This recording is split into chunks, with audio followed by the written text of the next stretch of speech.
Fala, meus amigos, daquele jeitão! Hoje a gente vai relembrar a versão espacial do He-Man. Afinal de contas, talvez você não se lembre ou nem conheça, mas o He-Man teve um segundo desenho animado na finaleira dos anos 80.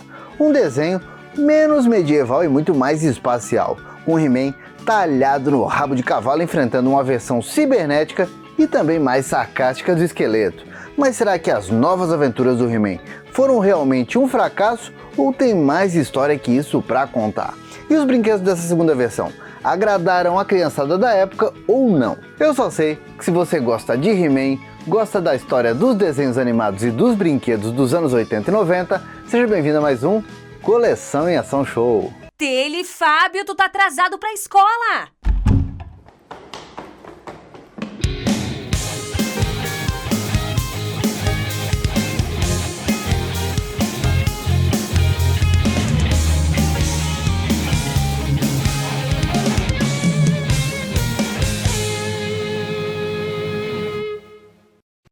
E se você cresceu assistindo o Balão Mágico ou o Show da Xuxa dos anos 80, com certeza você estava mais do que acostumado com essa abertura aqui.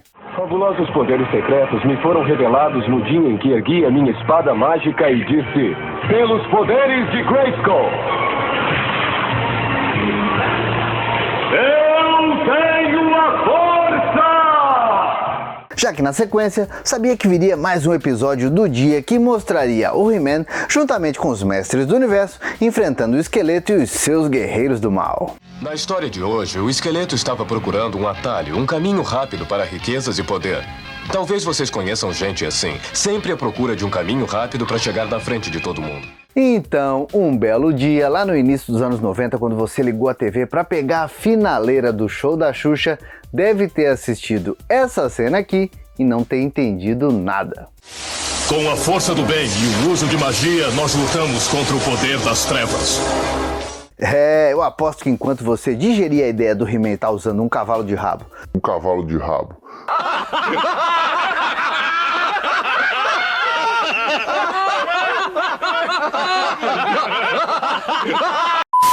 No melhor estilo Steven Seagal, esperava ao menos reencontrar uma galera como o Gorpo, o Mentor, a Tila e, claro, o Gato Guerreiro. Só que aí, mais ou menos familiar, você só encontrou o Esqueleto com aquela cara de vilão genérico do desenho dos fantasmas da Filmation. Uma pessoa que pode construir máquinas do tempo, mas que não consegue se defender. Eu acho isso simplesmente maravilhoso. Foi dessa forma que o desenho As Novas Aventuras do He-Man surpreendeu, talvez nem tão positivamente, a criançada norte-americana e brasileira daquela época. Já que The New Adventures of He-Man estreou lá nos Estados Unidos e também no Canadá em 1º de setembro de 1990, com uma temporada de 65 episódios. E essas novas aventuras do He-Man iniciaram mostrando Primus, um planeta no futuro e aparentemente muito distante de Eternia. Lá, uma galera conhecida como Guardiões Galácticos tentava defender o planeta da invasão do vilão Flog, conhecido como Carrasco aqui no Brasil, e os seus mutantes do mal. Só que nessas parece que eles estavam começando a levar a pior, principalmente porque o escudo que envolvia o planeta estava prestes a cair. Aí os caras vão lá e descobrem um portal que aparentemente ia levar eles pro passado para achar um grande guerreiro para ajudar essa galera. E olha, aqui cabe dizer que na mitologia geral do He-Man, seja nos quadrinhos ou nas minicomics, Primus é um planeta distante de Eternia e Etéria, e inclusive nos quadrinhos da DC Comics ele foi destruído pela horda do Hordak, servindo de exemplo para outros planetas que quisessem bater de frente com o poder do vilão. Só que no desenho sempre fica aquela dúvida se Primus na verdade é Eternia no futuro e os caras só voltam no tempo e não para outro planeta. Mas esse é um assunto que acaba ficando meio de lado com os roteiristas do desenho na época. Bom, o caso é que o herói Flipshot, também conhecido como Icarus na linha de brinquedo, e o comandante Hydron, o líder dos Guardiões Galácticos, voltam no tempo e encontram o He-Man andando de boas por Eternia, curtindo o dia, já com um visual bem diferente da versão dos anos 80, agora usando um rabo de cavalo, calças azuis no meu estilo leg e uma espada do poder totalmente remodelada. E a gente nunca tem uma explicação de como essa mudança aconteceu. Bom, na verdade, antes de encontrar o He-Man, esses dois heróis do futuro vão parar na Montanha da Serpente e por lá eles encontram um esqueleto totalmente diferente, agora com várias partes cibernéticas. Essa é outra coisa que no desenho nunca é explicada, né, o porquê desse visual do esqueleto. Mas nas minicomics que acompanhavam os brinquedos do vilão, é mostrado que em uma batalha contra o He-Man, o esqueleto acabou ficando muito ferido durante uma explosão e conseguiu fugir para o futuro, onde se curou através de implantes cibernéticos. E aí depois disso ele acabou retornando para a Eternia, onde continuou perturbando o He-Man. Mas voltando para esse primeiro episódio, enquanto o He-Man é avisado pela feiticeira que vai ser convocado para lutar no futuro e precisa embarcar nessa jornada, o herói, antes de partir, resolve revelar a verdade sobre a sua dupla identidade para os pais, já que o Príncipe Adam finalmente se transforma em He-Man na frente do Rei Randor e da Rainha Marlena, numa cena que é até bem comovente.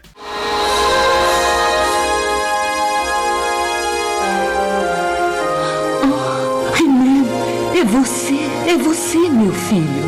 Você me deixa muito orgulhoso, Adam. Só que enquanto isso aí tá rolando, o esqueleto consegue convencer a dupla Flipshot e Hydron que na verdade ele é o herói de Eternia e vai ter que ir com os dois pro futuro. E aí, o He-Man aparece e, como sempre, os dois caem na porrada e, na dúvida de quem é o verdadeiro herói, os dois gênios de Primos resolvem levar a dupla junto com eles. Bom, é claro, basta chegar em Primos, o esqueleto logo mostra quem é e se junta aos mutantes do mal, enquanto o He-Man, ele sim, se junta aos Guardiões Galácticos para defender o planeta. Pois é, daí pra frente são 65 episódios com essa versão espacial do He-Man, cheio de novos aliados, enfrentando o esqueleto e novos vilões, e talvez aí que acabe residindo o maior problema do novo He-Man. Como eu sempre digo, o He-Man é o tipo de herói que toda geração merece ter, mesmo que ele precise se moldar para isso, mas também não dá para exagerar. Por exemplo, as Tartarugas Ninja e os Transformers estão sempre se mantendo ali, são franquias dos anos 80 que fazem isso muito bem, esse negócio de se atualizar, mas sempre mantendo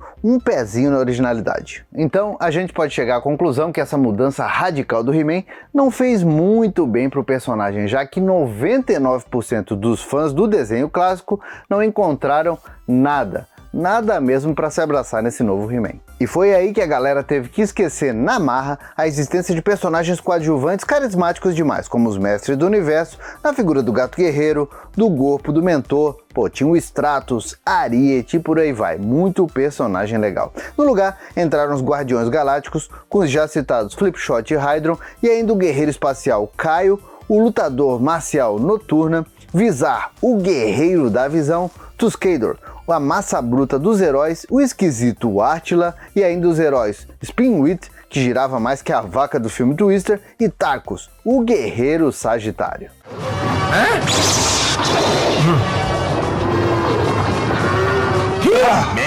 Além disso, a gente também tinha o Mestre Cedrian, o homem mais sábio de Primos, e Mara, a assistente dele, e que tem uma boa relevância ao longo da história dessa continuação. Galera formosa, galera bonita, mas nem de perto tão carismática quanto os Mestres do Universo do original. Olha, para não dizer que a gente não tem nada, mas nada de Mestres do Universo nessa nova versão, além da feiticeira com um novo visual, a gente também teve um episódio onde a heroína Attila é trazida do passado para Primos para lutar ao lado do He-Man, apresentando um visual totalmente diferente da versão da Filmation. Olha, já do lado dos vilões, esses sim, conseguem ser ainda menos carismáticos que os heróis do futuro e perdem de lavada para os guerreiros do mal do desenho original. Já que uma galera tipo o Mandíbula, o Homem-Fera, o Aquático, que era muito legal, a Maligna, sempre deixavam qualquer aventura do He-Man dos anos 80 no mínimo divertida. Então, o Carrasco, comandante da nave-mãe mutante, até tem seus momentos inspirados durante as batalhas contra os heróis, mas o resto, olha, vou dizer, é sofrível e tão genérico quanto possível, tendo vilões como o mutante anfíbio Slushhead, que nem faz sombra pro Aquático, o esquisito Optic, praticamente uma versão barata do Triclops, temos também o Karate, que como o próprio nome dá a entender, é lutador marcial, e ainda outros perdedores como Hoof, Lizor, Quake, Staghorn e Butthead.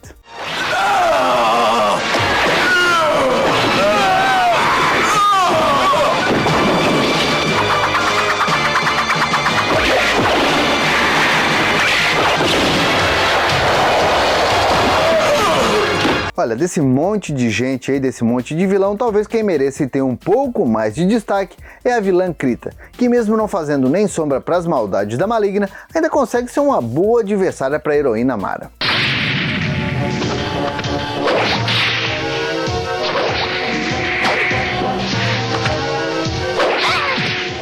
Então, nesse rolão todo, quem acaba tendo destaque mesmo é o Esqueleto, mesmo que ele não chegue nem perto da versão da Filmation. Aliás, o lendário produtor Jean Chalopin e a galera da Jetlag Productions, estúdio responsável por esse desenho animado, devem ter notado que o Esqueleto dos primeiros episódios tinha um visual, vamos dizer assim, infantilizado demais e foi dando um upgrade no vilão ao longo da temporada, ganhando primeiro uma armadura um pouco mais robusta e olhos mais sinistros, até chegar na versão final com olhos ainda mais vermelhos e ameaçadores, além do crânio exposto, curiosamente mostrando que o Esqueleto tinha um pouco de cabelo para chamar de seu. E olha, o Esqueleto não foi o único que teve mudanças no desenho não. O próprio He-Man, no primeiro episódio, ainda grita pelos poderes de Grayskull, mas depois, quando ele vai para Primus, o grito dele muda para pelos poderes de Grayskull. Pelos poderes de Eternia! Ah, não.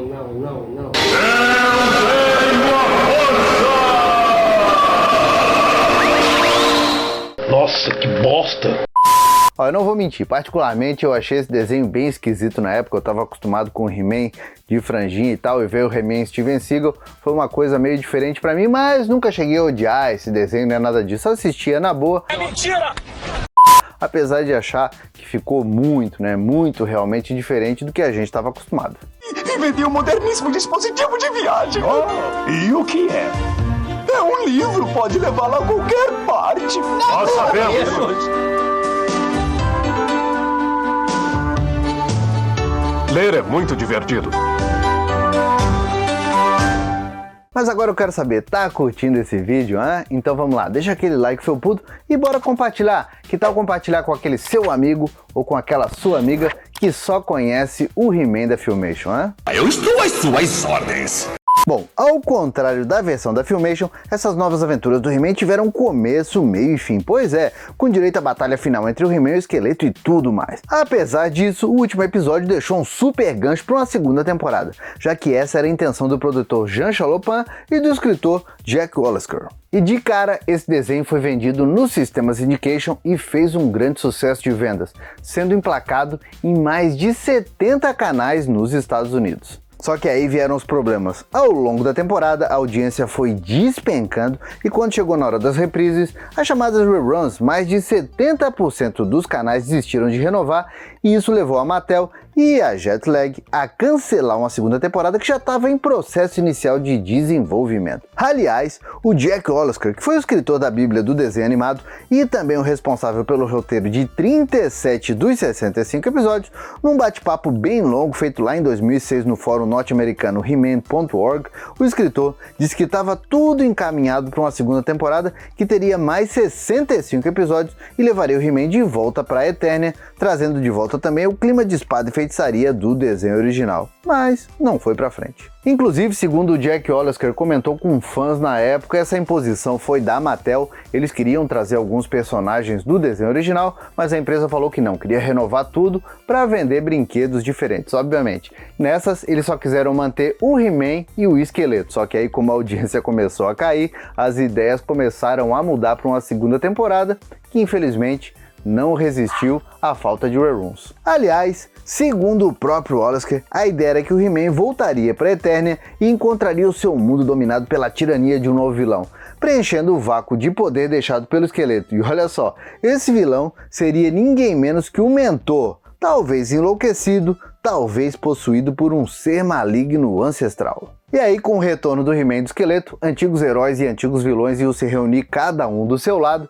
e o pau ia torar de novo. Se isso ia ser bom ou se isso ia ser ruim, a gente nunca vai saber, mas dá pra imaginar. O que vocês acham? Comentem aqui. Agora, o engraçado é que a maioria dos fãs de He-Man, e eu me incluo nessa, sempre atrelou o fracasso do desenho animado com o possível fracasso da segunda linha de brinquedos do He-Man. Mas olha, isso nem de longe aconteceu. Bom, a verdade é que com o fim dos desenhos clássicos da Filmation, tanto do He-Man quanto da She-Ra, a linha de brinquedos decaiu rapidamente, tanto é que a linha clássica foi um fracasso em 1988. É claro que esse fracasso de vendas ligou o alerta da Mattel e ela não podia deixar sua galinha de ovos de ouro morrer. E ainda entre 87 e 88, a empresa iniciou um processo criativo para dar uma segunda vida para a franquia. Inclusive, se você ainda não assistiu o vídeo sobre esse período criativo tão legal, como o quase desenho do Hero, o primeiro ancestral do herói de Eternia, e depois com uma versão do filho do He-Man também chamado Hero, fica a dica para quando esse vídeo aqui acabar, tá legal demais. Bom, o caso é que, para resumir, várias ideias surgiram naquela época, inclusive uma onde o He-Man entraria para o tema militar, dando uma de G.I. Joe. Só que nesse processo todo, a Filmation faliu, o mercado de brinquedos se modificou demais dos anos 80 para os anos 90 e quando o herói de Eternia ganhou a nova versão, ela era espacial. Só que aí que tá, essa versão espacial surgiu primeiro como uma linha de brinquedos conhecida simplesmente como He-Man, que surgiu em 1989 no mercado norte-americano. Skeletor is waging war for all the power in the universe. Now it's your turn. Give it up, Skeletor. I've got He-Man, the most powerful man in the universe. Come on, He-Man.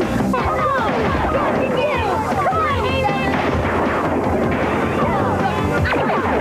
You've got it, He-Man. You're a hero. You can be a hero. With He-Man. Figures and accessories each sold separately. New from Mattel. E vejam só como coisas familiares têm a tendência a se repetir. Já que assim como a série original surgida em 82, essa nova coleção inicialmente se baseou apenas nas mini-comics, que assim como as mini-comics originais, eram, vamos dizer assim, um pouquinho diferentes da versão animada da Filmation. E olha, que curioso, tanto a Wave 1, lançada em 89, quanto a Wave 2, lançada em 90, chegaram ao mercado norte-americano sem a presença de um desenho na TV, e mesmo assim venderam razoavelmente bem, inclusive produzindo o lindíssimo playset Starship Eternia, praticamente o castelo de Grayskull dessa versão espacial e que dizem fez bastante sucesso nas vendas de Natal de 89. The war between good and evil continues, and you can be a hero with He-Man. You can be a hero battling Skeletor in his all-terrain Terrorclaw. You can be a hero with the big blasting Bolajet. You can be a hero with the action-packed Astrosub. And you can be a hero with the controls of the incredible Starship Eternia. Figures and vehicles sold separately, batteries not included. In the war between good and evil, you can overcome the forces of Skeletor. You can be a hero with He-Man. Pois é, foi só em 1991 que a linha começou a ser conhecida realmente como The New Adventures of He-Man, mas mesmo assim ela manteve o logotipo simplista e futurista He-Man, o que comprova que os brinquedos não estavam assim tão atrelados com o fracasso do desenho. É que em 1992, praticamente 2 anos depois do encerramento das aventuras na TV, a linha ainda ganhou uma 4ª Wave e nessa altura do campeonato já tinha conseguido a façanha de colocar até mesmo um segundo playset muito estiloso no mercado, no caso a lindíssima Nordor, a base planetoide dos mutantes.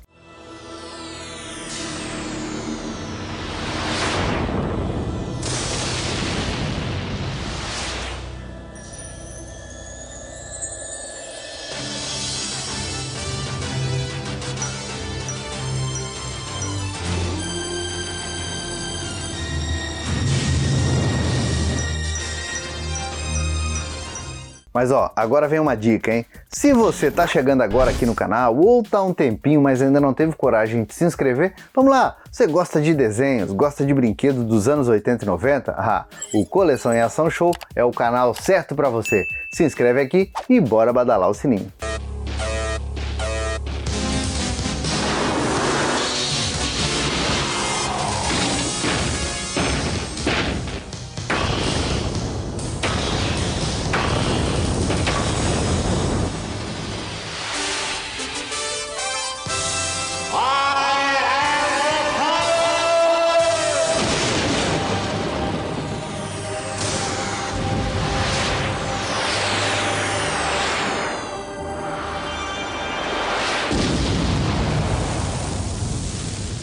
Mas voltando para os brinquedos, ao contrário dos Estados Unidos, essa segunda linha de brinquedos do He-Man nunca chegou aqui no Brasil. Pois é, a gente teve uma verdadeira He-Man mania nos anos 80, mas a coisa toda foi tipo um meteoro. Veio, passou, arrebentou e foi embora. E quando os anos 90 entraram, ninguém mais falava no He-Man, apesar do desenho vira e mexe passar na televisão. Apesar disso, a gente teve a sorte de ter a dublagem feita na Herbert Richards, com o retorno do lendário Garcia Jr. como He-Man / Príncipe Adam, o que deu um certo alívio nostálgico mesmo para quem revirava os olhos para essa continuação na época.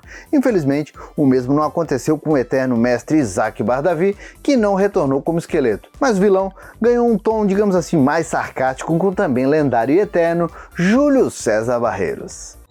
Ótimo! É tudo que nós precisamos. Carrasco, eu vou explicar pra você e pro Cabeça de Lama entenderem. Obrigado, chefe. Aliás, vamos combinar, sarcástico deve ser o adjetivo mais correto para essa versão do esqueleto. E olha só que loucura, segundo o próprio Jack Olasker, essa versão do esqueleto foi criada com uma grande inspiração no Beetlejuice do Michael Keaton, aquele do filme Os Fantasmas Se Divertem, misturando ele com o personagem do Jack Nicholson do filme As Bruxas de Eastwick. Não por acaso, dois grandes sucessos da época. Bom, e depois de passar no show da Xuxa, a gente ainda pôde conferir essa dublagem na TV Colosso e muito tempo depois na Cartoon Network e no Boomerang. E se você quer saber o destino final dessa versão espacial do He-Man, só dá uma conferida no vídeo sobre as várias versões do He-Man através dos tempos, que tá tudo lá e olha, tem muita curiosidade legal. Mas agora eu quero saber, gostaram de saber mais a respeito dessa segunda versão do He-Man? Aposto que tinha coisa que vocês não sabiam, né? Então vamos lá, comenta aqui pra gente falar mais a respeito disso. Bom, meus amigos, por enquanto era isso. Eu espero que vocês tenham gostado demais desse vídeo. Se está chegando agora aqui no canal, aproveita também para conhecer as nossas redes sociais. Por enquanto, eu vou deixando meu abraço, dizendo que a gente se vê no próximo vídeo e valeu!